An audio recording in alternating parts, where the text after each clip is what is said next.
Because let's not get it twisted. When the United States is in dire straits, it will use you to survive.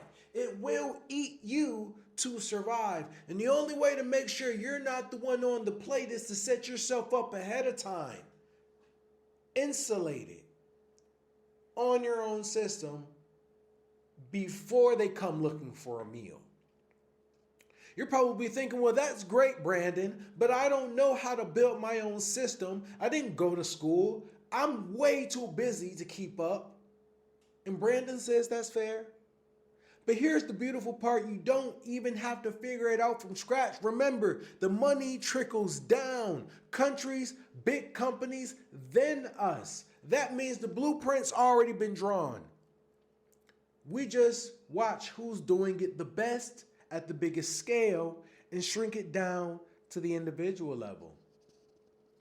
And the first thing you learn is don't copy America, because America's game only works if you've got the money printer.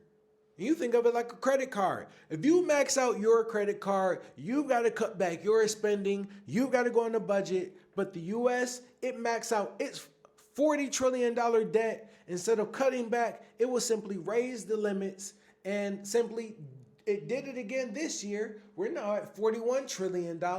And where does that new money go?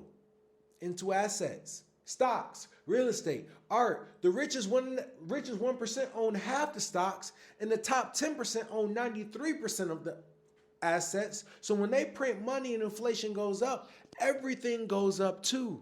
And the richer get rich off of it. And that same inflation is crushing you. And you got the inflation while they have the assets, and they never shared the gain with you. So stop staring at the country that's punishing you and start studying the countries defending themselves against it. Look at China. Because China isn't just resisting, it's handing out the blueprint for how an individual inside America can defend themselves too. And that blueprint comes down to two foundations: power and hardware. Watch what they did.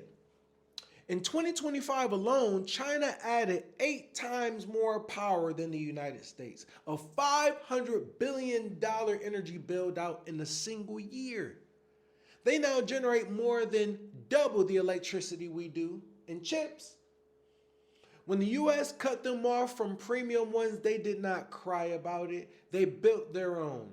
Their homegrown chip maker did $9 billion in revenue last year and is racing toward a 5 nanometer chip. They locked down their own energy